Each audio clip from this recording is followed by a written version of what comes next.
We spend our entire adult life saving for retirement. Well, most of us do. And then you get to this magical point of 65 and say, all right, now am I ready to take the plunge? Are you ready? Do you have the appropriate keys to get you to successful retirement? Stick around, folks. We will fill you in. Welcome, everyone. Joe Anderson here, certified financial planner, president of Pure Financial Advisors. And of course, I'm with the big man sitting right over there, Big Al Clopine. Good morning, sir. How you doing? I'm doing fantastic. Good, same. We're talking about getting you the appropriate keys for a successful retirement. Are you ready for retirement? When you take a look at most people, they have a dream of getting somewhere in retirement, but do they have the roadmap? Are they ready? Are they financially ready? Are they emotional ready? That's today's Financial Focus. We're going to help you find your financial freedom. Because here's the issue. Look at this savings rate. 46% of people don't have any savings at all. Less than 10,000, 19% of the population. 10,000 to 50, that's 12. So about 80% have less than 50,000. So 20% of you is the ones probably watching this show. But it's kind of scary out there. A lot of times we're not necessarily prepared for retirement. So let's get prepared right now. Let's bring in the big man, Big Al Clopine.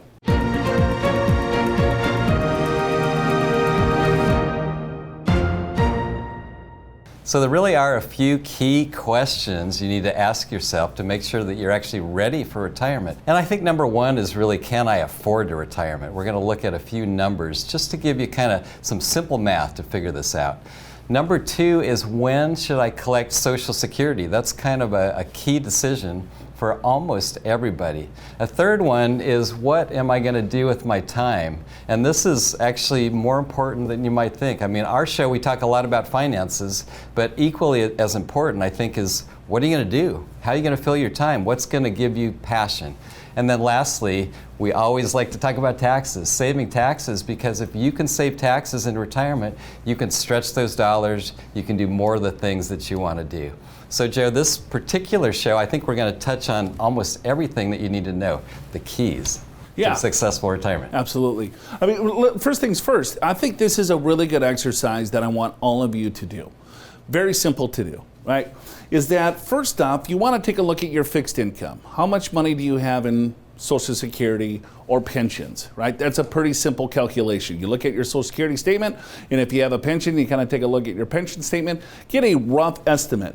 So this individual, they're doing some planning, right? It's like, okay, we're going to receive $32,000 from Social Security, another $10,000 from my pension. Alan, the 4% rule. We talk about the 4% rule quite a bit, but it's like we're using the inverse. This is, I think, a better way or easier way for a lot of people to take a look at. Explain the 4% rule real quick. Well, I think so too, Joe, because the 4% rule, this is kind of, it's just a starting point. I mean, you may want to do a little bit more planning, but this will at least tell you if you're in the ballpark. So the 4% rule basically came about probably 30 years plus ago, where it was something like 90-95% probability that you'll have a successful retirement if you only spend 4% of your portfolio over a 25-year period. That's where this came from. So if we kind of do it the other way, it's like, well, what can I spend? And it's, in this example, it's $700,000 at 4%. Right? So now it's $28,000. Now we can add these three things together, Joe, between the 32, the 10, the 28. It's like, okay, I can probably spend about $70,000 in retirement. Right. So we're looking at what is your ability to spend versus not necessarily what your goals are to spend. Because if I want to spend $100,000, it'd be a little bit different calculation, but this is really quick and easy, right? You're going to take a look at your Social Security, your pensions. We already discussed that. And then the second thing is that you add up all of your assets. What do you have in IRAs, 401ks, 403bs, TSPs, cash, brokerage accounts, whatever, right? Just add all of those up and then just multiply it by 4%. In this scenario, this couple has $700,000 of investments saved. You take 4% of that, so they don't want to spend any more than $28,000 each year from the 700 grand. So then I take this plus this equals 70. That is their spending. That's their paycheck, right? If they spend more, sure, they can spend more, but they are in jeopardy of running out of money. If they're very conservative and saying, hey, we could spend 70, that's great, but we're only spending, let's say, 60. All right, now they're on track. It feels pretty good. There's a little bit of a cushion. So when we look at how do you know how much you're spending? This is the biggest issue because most people have no clue. Yeah, because no one wants to do a budget, right? Right. Myself included. Even though I probably should as a CPA. But if you don't do a formal budget, and I would say talking to a lot of you, probably maybe 1 in 20, if that, actually have any kind of budget, maybe 1 in 50. But if you're like the rest of us, it's like, well, how much am I spending? How can I get a rough approximation? And here's an idea. Take a look at your net pay from your paychecks. In this example, it's $5,000 per month, okay? So that's after 401k, that's after taxes, that's the net, that's what I have. And then if you figure that, okay, out of that $5,000, I don't really save anymore, and I'm not really spending anymore because my credit card balances aren't going up. So if that's the case, well, then probably $5,000 a month is what I'm spending, approximately. Multiply that by 12 months, and in this example, it's $60,000. And Joe, you take that $60,000, compare it to what we just did, and like you said, that looks pretty good, right? Now, we haven't included taxes, so this is a simplification. Right, of But course. it gives you an idea. But in some cases, it's the reverse, right? We see people can spend 70, but they do this and they're already spending 80 or 90 or 100. Yeah, exactly. So this is just a quick, simple exercise to get you on track, right? This is a simple key to make sure that you're going through the right door, right, when you hit retirement. Because in this example, it's, all right, well, here, I did a little bit of math, I did a little bit of calculation. You don't need some huge spreadsheet, right, some complex financial planning. This is really good here. Start here. Most people don't do this at all. And then it's like, okay, now I know what I can spend. What am I actually spending? Hey, we're golden. But if this number is like 100, right, and I can only spend 70, right, you've got some work to do. So Al, what can people do? Well, it kind of gets back to reducing spending or increase income, right? It's not that complicated, but here's a couple ideas. When you're thinking about reducing spending, take a look at some of your expenses, what you're spending in, month out. Are there some things that you can potentially reduce to get you to the point where you can actually retire? Or maybe increase income. Maybe you've got some kind of profession where you can continue consulting or something like that, or side gig now with Uber and things like that. There's a lot more that you can do to make a little bit more income. Maybe you think about downsizing your home. In some cases, reverse mortgage, they're a little bit better than they used to be. That can be a way to reduce your expenses. Or, Joe, you got a home with a bunch of rooms. You could rent a room, right? Sure, yeah, rent a room. Yeah. Right. Yeah, sell your nice car. Wasn't that one of your little... Yeah, you didn't like that one, so I took that one off of this one. Yeah, come on in. I'm renting. Right? If you're a little short, no biggie. You can live with me, or I might have to live with you. Right? We want you to be prepared. We want you to find the appropriate keys for your retirement. Right? You know, if I have a key, it's not going to work for Alan's retirement, or you got to find your own key for your own retirement. Our special gift today is our retirement readiness guide. Are you ready? Are you understanding all the facets, or all the keys, if you will, for a successful retirement? Go to yourmoneyyourwealth.com, click on the special offer this week. It's our retirement readiness guide. Yourmoneyyourwealth.com. Got to take a break. We'll be back in just a second. Show's called Your Money, Your Wealth. Hey, welcome back to the show. Show's called Your Money, Your Wealth. Joe Anderson here alongside Big Al Clopine. We're talking about the keys to a successful retirement. Before we get into more keys, let's see how you did on the true-false question. When I am estimating my expenses during retirement, my tax bracket will always be lower in my retirement years than my working years. Joe, true or false?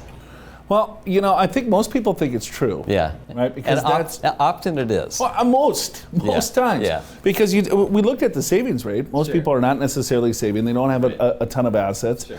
But yeah, it's false because there is there's the other side, right, where people have substantial assets, and a lot of those individuals might be even in a higher tax bracket. Yeah, and I think it's a surprise to a lot of people, because when you've got a lot of money in your IRA or your 401k or your 403b or any combination, and then you have a pension as well, and maybe you've got Social Security, it's like, wow, you start adding these things up and your income could actually be higher, in some cases quite a bit higher. So Joe, I think that's where people are surprised sometimes, because everyone assumes they'll be in a lower bracket, and that's true in many cases, but not always. Right. I mean, with people that do a little bit of planning, they'll find out exactly what type of tax bracket that you're going to be in, and I think that's key, given the fact that, all right, well, how much money do you want to spend, and where's that income going to come from? So looking at Social Security, for instance, what is your strategy there to make sure that you have a fixed income floor to make sure that you can provide yourself? Now, Social Security, there's what, 527 different combinations that you can, you can claim your benefit. Because you can do all kinds of stuff between spousal, between survivor, you can claim month in, month out. But there's a few key ages that you need to know. So let's start with age 60. That's the earliest age you can claim survivor benefits. So that's one thing to know. Now, for yourself, on your own benefit, it would be age 62. That's the earliest age that you can claim. For all of us now, our full retirement age is 66 or 67 or somewhere in between, depending upon your birth date. And finally, age 70 is the latest that you can collect. And interestingly enough, the sooner you collect, the lower your benefit. The later you collect, the higher your benefit. Yeah, I mean, this is key. No pun intended there. I think there was. I think there was, too. This is just a lot of keys going on. Yeah. You have to really pay attention to this, because this could put significantly more dollars into the overall household nest egg at the end of the day. Most people still claim their benefit as soon as they can get it, 62. But just realize, depending on what your full retirement age is, you're going to receive a significant haircut on that benefit for life, right? So you have to look at, are you married? Are you single? What other income sources are going to be, really to take a deeper dive into the Social Security claiming, for sure. Yeah, no question. And so it's a little bit tricky right now, Joe, because the full retirement age keeps changing until we get to 67. But what we do know is that if you claim it at 62, you're going to have somewhere between maybe a 25 and 33% benefit. And if you wait till age 70, you'll receive a much higher benefit. Everything is relative to your full retirement age. But realize this, if you are younger than full retirement age and you're still working, then and you're trying to claim Social Security benefits, the Social Security Administration says not so fast. You got to make a little bit less than $18,000 to claim your full benefits, otherwise you have to give some of it back. Yeah, I think that's a really good point, is that they'll claim it at 62, but they're still working. Yeah. And then they're, hey, well, where's my benefit? Sure. Yeah, I was going to try to double dip here. The Social Security Administration's like, no, if you make, like Al said, like $20,000, if you make more than that, then they're going to start reducing, your Social Security benefit depending on how much money that you make for the year. So, but if I'm looking at a decision to claim late or to claim early, sometimes claiming early is often the best case. Well, and so there's a couple reasons why you would. The main one is you actually need it.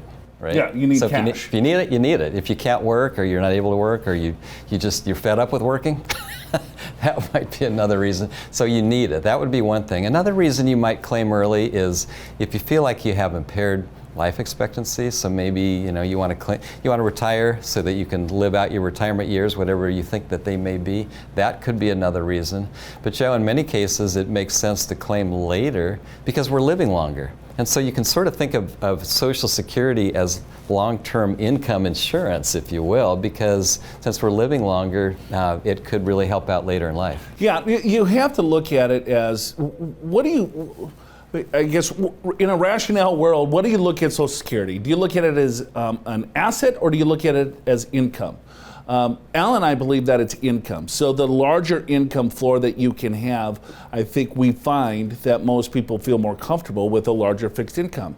Right? But the problem is that when I don't necessarily want to wait till age 70. I would rather take it at 62 or 65 or whatever, because it's like, oh, where am I going to pull from? Sure. I'd much rather take the Social Security than pull from my assets. Yeah, no, we get that a lot.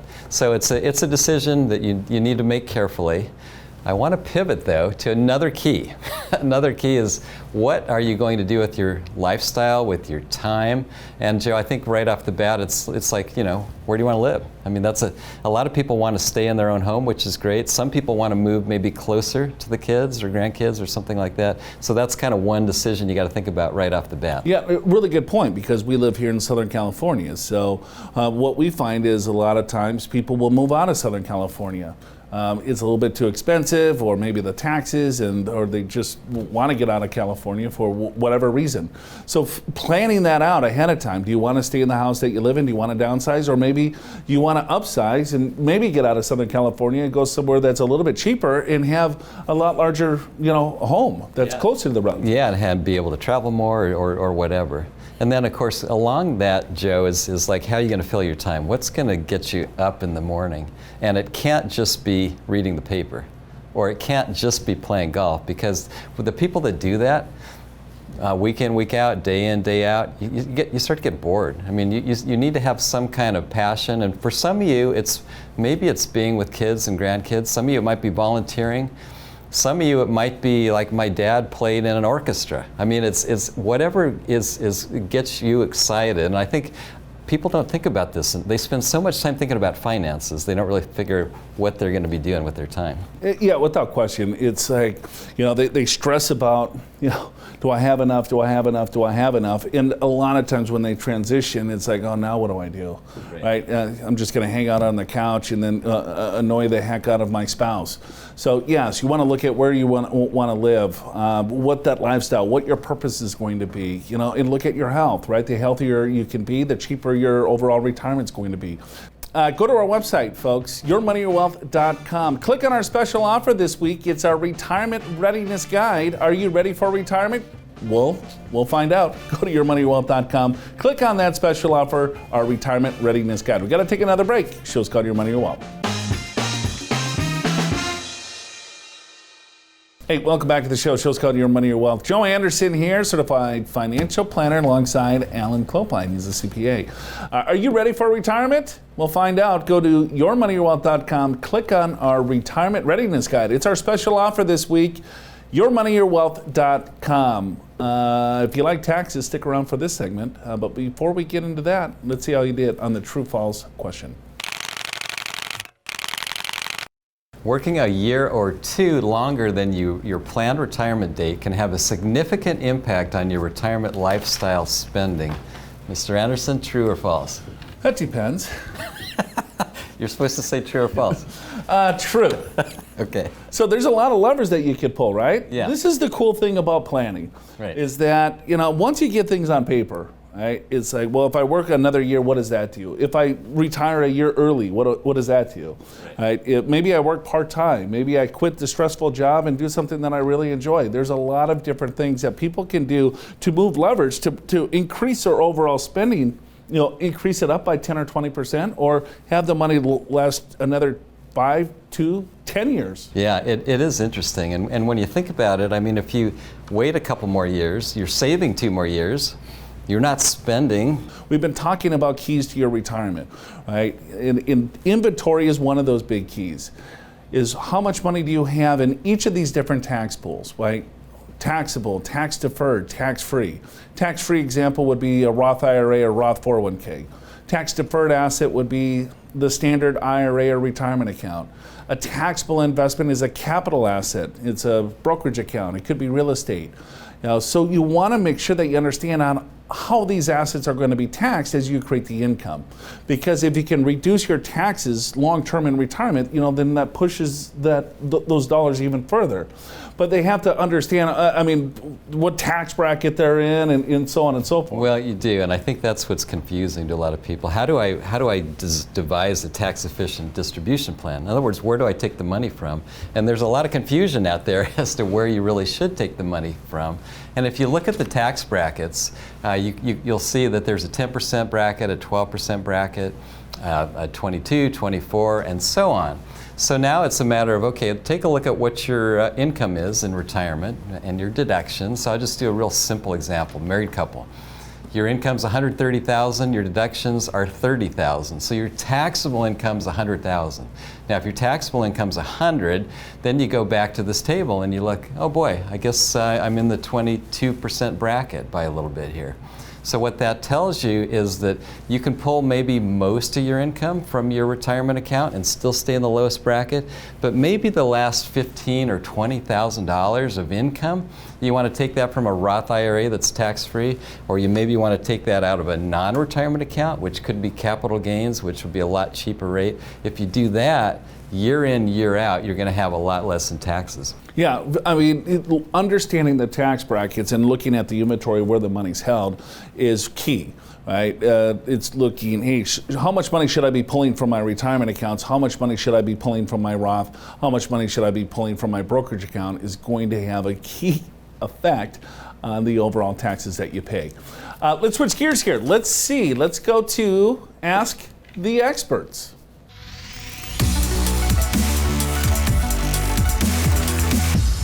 This is from Nancy in La Mesa. How do I estimate how much I'll need for retirement when I'll have to care for my mom who was just diagnosed with Alzheimer's? Her income is basically limited to Social Security. That's a tough one, right? Because you save for yourself and now it's like an aging parent and parent doesn't have a lot of money. Unfortunately, these long-term care facilities are pretty expensive. Yeah, a lot of people that are in retirement now are in the sandwich generation is what we like to call it, is that maybe you have elderly parents that you have to care for, or you still have kids potentially on your payroll, so you're kind of stuck in the middle here and money's going every which way but your overall retirement. This is a tough one, you know. Of course you got to take care of yourself, but it would be hard to not take care of mom too that took care of you.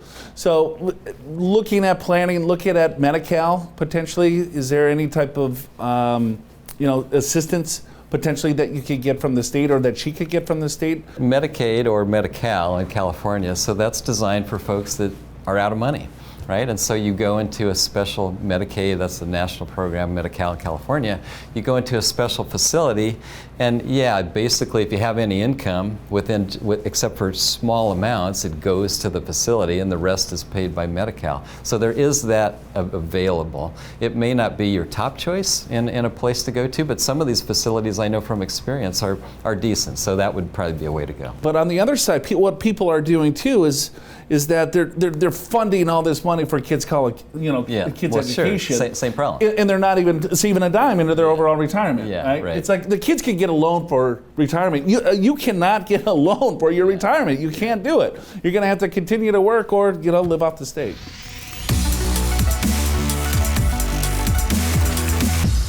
This is from Glenn in Mira Mesa. If I contribute to my SEP IRA this year, it will bump me down a tax bracket. How do I weigh that against long-term benefits of contributing to my Roth instead? Oh, that's a good question, right? Yeah. What do you think? We might even have a different answer, but why don't you start? Well, it's all going to depend on what Glenn's tax bracket is. Yeah, I know, right? So if he's in the 12%, bumping him down to the 10, well, no. Yeah, who cares? Absolutely. Or if he's in the 24% bracket, bumping down to 22, right, who cares? But if he's in the 22 going down to 12, that's a much bigger difference, and you got to look more closely at that in terms of what bracket he's going to be in retirement. Right. So the best way to look at this is to say, where are you at on the tax bracket, right? We just went through the brackets. And you want to save enough into the overall SEP plan or your 401k plan, anyone, right? A SEP is just an employer or it's a retirement plan for a self-employed individual, right? So anyone with a retirement plan should be doing this, is to say, what tax bracket are you in before you start your savings, right? And if you're in the 10 or 12% tax bracket, this is not advice, but just a couple of guys talking, I would go Roth. Right? Because those are really low brackets. But then once you get into the 22 or 24, then it's decisions. How much money do you have in an IRA versus a Roth IRA versus a non-qualified account? Then you can start really weighing out the pros and cons of tax-deferred versus tax-free. In my humble opinion, I love tax-free way better than anything else. Right? I'm just getting it out of the way. I'm ripping off the Band-Aid. I'm paying the tax. I'm getting it into a Roth IRA and let it grow tax-free for the rest of my life. So that's just my opinion. Big Al will just drive into the numbers like you wouldn't believe, to the gnats behind. I think I agree with that, and especially because when you pay the tax out of sight, out of mind, you never have to worry about it, because most people, when they try to save money on taxes, they spend it. So what were the key takeaways from this program? Well, first of all, you got to decide, can I afford to retire, right? You got to have to do some planning. How much money do you have, or how much money are you spending? How much money do you want to spend? Then you have to dial in your Social Security strategy. And then you're looking at, well, what the heck do I do with my time, right? Stay active, right? Find that purpose. And then, of course, you always want to make sure that you're mitigating taxes. I don't know in that order, but you want to make sure that you get all of these keys dialed in before you take the plunge. So that's it for us. Go to yourmoneyyourwealth.com, click on that special offer. It's our retirement readiness guide, yourmoneyyourwealth.com. We'll see you again next week. Take care, folks.